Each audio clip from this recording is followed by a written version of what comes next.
खुशामदीद। और अब हम बात करेंगे कुछ स्प्रिंग्स के बारे में। और अब मैं ये एक स्प्रिंग बनाने जा रहा हूँ और देखते हैं कि ये एक फर्श पर है, हॉरिजॉन्टल सिचुएशन में उफकी तौर पर रखा हुआ है और ये हमारा फर्श है।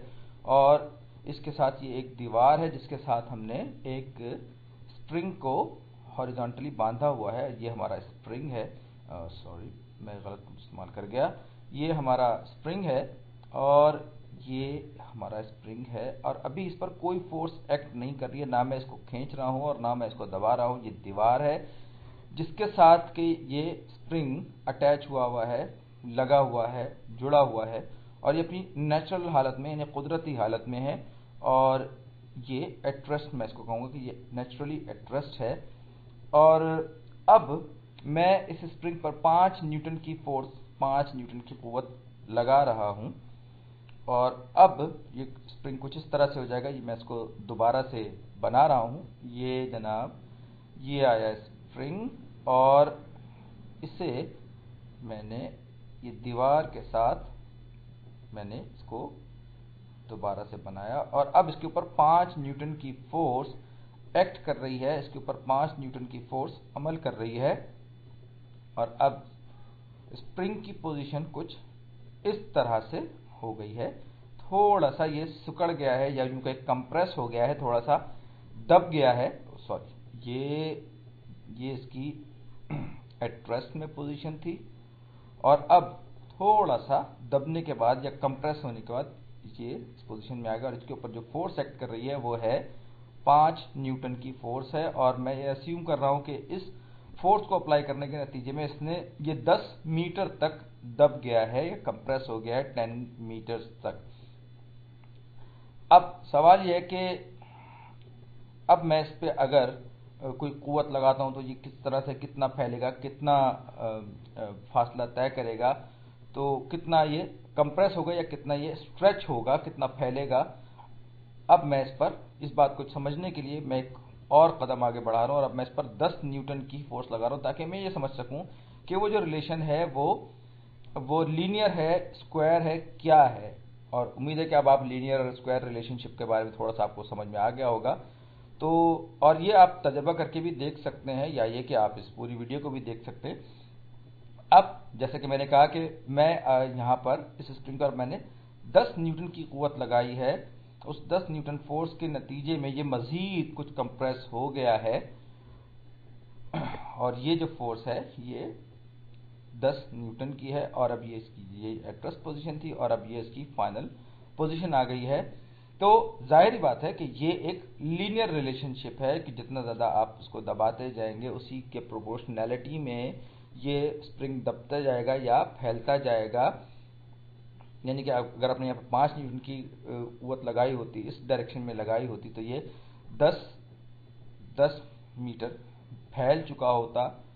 क्योंकि ये अब एक तरह से देखा जाए तो एक बार फिर दबने के बाद एट रेस्ट आ गया है। और जब आप किसी चीज को दबाते हैं या खींचते हैं और वो दोबारा से एक खास हद तक रीजनेबल टॉलरेंस में रहती है तो उसके ऊपर ये लॉ अप्लाई होता है। और ये है लॉ है F इज इक्वल टू, या ये इक्वेशन है F is equal to minus k x, यानी कि k एक नंबर है जो कि एक कांस्टेंट है यहाँ पे।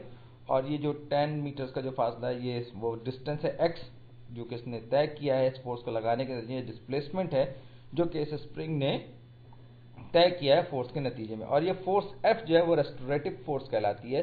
तो x यहाँ मेरे पास -10 है क्योंकि मैं लेफ्ट वर्ड को कन्वेंशन के तौर पर नेगेटिव ले रहा हूँ और राइट वर्ड को पॉजिटिव ले रहा हूँ। तो इस सूरत में ये जो k मेरे पास मुझे मालूम करना है वो क्या होगा, वो होगा माइनस k।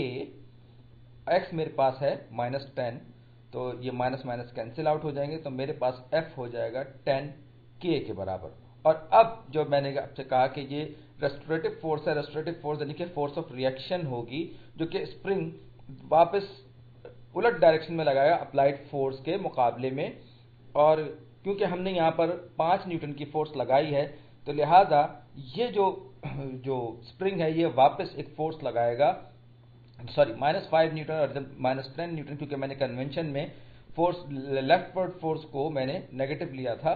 तो अब ये जो फोर्स है, ये जो k जो है, ये मुझे यहाँ से मालूम करना है और ये 10 मीटर का फासला तय किया, ये मालूम हो गया है। तो अब ये जो फोर्स है, ये स्प्रिंग जो है, ये खुद भी एक फोर्स लगाएगा जो कि इसको स्प्रिंग को फैलाने के लिए होगी, अगेंस्ट होगी, इक्वल एंड अपोजिट डायरेक्शन में होगी। और ये जो फोर्स रेस्टोरेटिव फोर्स होगी, ये एग्जैक्टली 5 न्यूटन की फोर्स होगी प्लस 5 न्यूटन की, क्योंकि नेगेटिव 5 न्यूटन की फोर्स मैंने लेफ्ट वर्ड लगाई तो पॉजिटिव जो है वो राइट वर्ड होगा। लिहाजा ये स्प्रिंग जो है ये एक रिएक्शनरी फोर्स लगाएगा जो कि 5 न्यूटन की होगी पॉजिटिव डायरेक्शन में। जाहिर बात है कि फोर्स एक वेक्टर है और वेक्टर में हमारे पास डायरेक्शंस बहुत अहमियत रखती हैं। तो ये जो रेस्पिरेटिव फोर्स है ये भी 5 न्यूटन की होगी। और अब इस सब चीज को इस्तेमाल करते हुए मैं ये F यहां रखूंगा। F जो है वो 5 न्यूटन है इज इक्वल टू 10K।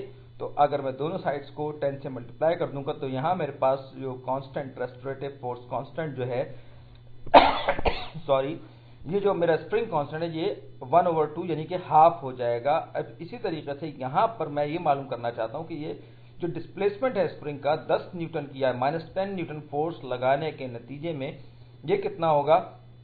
अब जाहिर बात है मेरा काम आसान हो गया क्योंकि मैंने रेस्टोरेटिव फोर्स कांस्टेंट या स्प्रिंग कांस्टेंट मालूम कर लिया है और 10 न्यूटन की फोर्स लगने के बाद एक बार फिर पिचक के अपनी सूरत में आ गया और ये इस पर एक रेस्टोरेटिव फोर्स एक्ट कर रही है जो कि एक बार फिर इक्वल एंड ऑपोजिट है यानी कि बराबर है लेकिन उल्टी डायरेक्शन में है जो कि 10 न्यूटन यानी प्लस 10 न्यूटन की फोर्स है।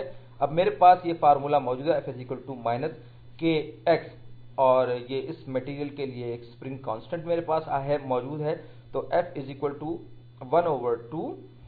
1/2 टाइम्स x, क्यों सॉरी ये माइनस में लगाना भूल गया था, ये -1/2x। x मुझे नहीं मालूम लेकिन F मुझे मालूम है जो कि 10 न्यूटन है। याद रखिए ये रेस्टोरेटिव फोर्स है, मैं बार बार आपसे कह रहा हूँ रेस्टोरेटिव फोर्स, ये जहन में रखिएगा। तो 10 = -1/2x। तो अब x क्या होगा, मैंने दोनों साइड्स को मैं -2 से मल्टीप्लाई कर दूंगा तो ये मेरे पास हो जाएगा -20, सॉरी ये मैं 12 लिख गया, ये -20 है ये, यानी कि लेफ्टवर्ड डायरेक्शन में जो डिस्प्लेसमेंट होगा वो होगा 20 मीटर्स।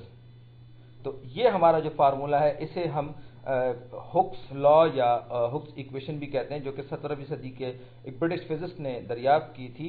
और ये सारा इसका ताल्लुक जो है स्प्रिंग से है और यह हमें बताती है कि जब आप किसी स्प्रिंग को कंप्रेस करते हैं या स्ट्रेच करते हैं तो उसमें डिस्प्लेसमेंट कितना होता है या कितना होना चाहिए। और इसमें जो कांस्टेंट है वो डिपेंड करता है कि कौन सा मटेरियल आपने स्प्रिंग को बनाने में इस्तेमाल किया है। और ये फोर्स हमेशा जो रेस्टोरेटिव फोर्स होती है वो अपोजिट होती है मूवमेंट ऑफ या डिस्प्लेसमेंट के अपोजिट होती है। यानी कि अगर मैं इसको राइटवर्ड स्ट्रेच करने की कोशिश करता तो रेस्टोरेटिव फोर्स जो होती है वो नेगेटिव वर्ड यानी कि नेगेटिव डायरेक्शन में होती है यानी कि लेफ्ट वर्ड होती। तो ये बात हमेशा याद रखें और यही वजह है कि यहाँ पर इक्वेशन में आप एक नेगेटिव नंबर देख रहे हैं जिसका कि ताल्लुक रेस्टोरेटिव फोर्स से है। अब मैं एक और प्रॉब्लम करने जा रहा हूँ। ये मेरे पास एक और प्रॉब्लम है और जनाब ये मैंने किया। अब देखिए क्या करते हैं, मेरे पास मैं 2 न्यूटन की एक फोर्स अप्लाई कर रहा हूँ। ये 2 न्यूटन की एक फोर्स मैंने अप्लाई की इस पर और मेरे पास ये जाहिर बात है ये एक स्प्रिंग ही है और ये मैं इसको थोड़ा सा बना के दिखाने की भी कोशिश करता हूँ लेकिन बहरहाल ये गलत कर गया मैं। तो ये इस पर मैंने 2 न्यूटन की फोर्स मैंने लगाई और ये जो स्प्रिंग है ये 1 मीटर के लगभग स्ट्रेच हो गया है। तो पहले मुझे ये मालूम करना है कि ये इसका फोर्स कांस्टेंट या हुक्स कांस्टेंट क्या होगा। इसका जो हुक्स कांस्टेंट है वो मैंने ये देखा कि ये F = -KX के हिसाब से 2 = -K/1 डिस्प्लेसमेंट 1 था। तो ये मेरे पास जो हुक्स कांस्टेंट था वो -2 आ गया। तो फोर्स जो रेस्टोरेटिव फोर्स है, फार्मूला मुझे मालूम है कि रेस्टोरेटिव फोर्स जो है वो मेरे पास -KX यानी कि -2x है। तो इसकी जो रेस्टोरेटिव फोर्स को मैं अप्लाई यानी कि जिसमें जो डिस्टॉर्शन होगा वो 2 टाइम्स होगा, इसके बराबर होगा। यानी कि ये जो रेस्टोरेटिव फोर्स है वो इस केस में मेरे पास जो है वो, अगर मैं इसको 2 मीटर तक खींचूंगा तो ये 4 न्यूटन होगी।